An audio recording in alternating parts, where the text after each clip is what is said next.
Well, we try to give them the absolute, we will give them the best information that we possibly can give them.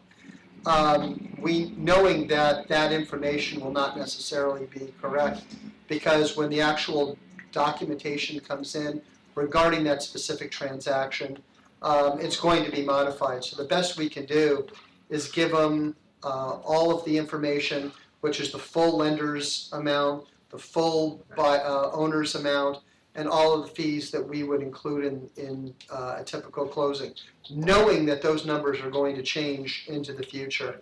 So we try to really hard to make sure we can give that best information that we can practically give them, knowing that that's not going to be correct.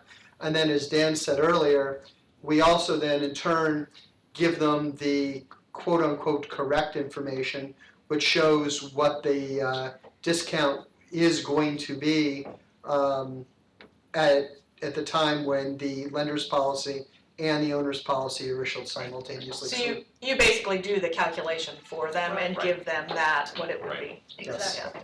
Yes. And I think the rule does say that at the time of both loan estimate and the closing disclosure issuance, that you use the best information available. Right.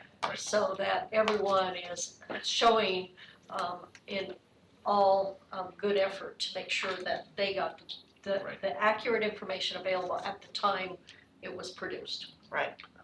One thing I would add, I would actually add two things to that if I could. Number one is you want to make sure that if you are an agent representing multiple underwriters, that you give the fees for that particular underwriter.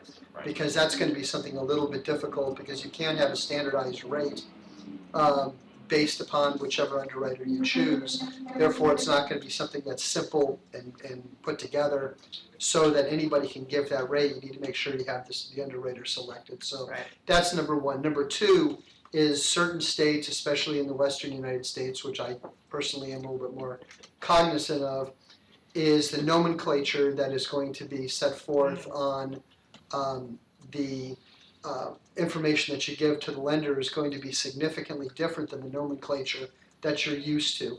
So, for example, you are looking at an escrow fee in the western United States where it's now a settlement fee. So escrow means settlement, and then you have closing is consummation, and buyer is borrower. And so you have each of those terms are going to be, and there's other terms as well, each one of those terms are going to be different than you're used to. So training your staff in what the current nomenclature is under TRID is extremely important, especially in states that do things differently than what is anticipated.